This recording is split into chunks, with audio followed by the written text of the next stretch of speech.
Kürtlerde Toldan Bayramı kutlanır. Kuzey Kürdistan'da o gece herkes evinin arkasında yahut yüksek yerlerde ateş yakar. Bu iş için hazırlanan uzun sopaların ucuna gaz yağı veya Hint yağı konur aydınlatılırdı.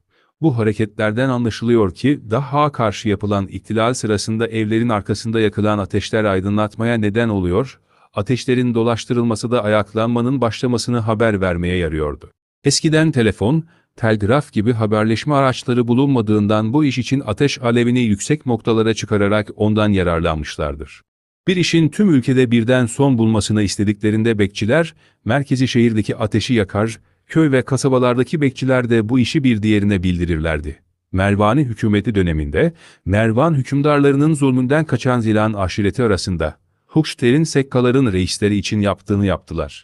Yani itaatsizlikten dolayı aşirete gelen 80 süvariyi evlere dağıttılar.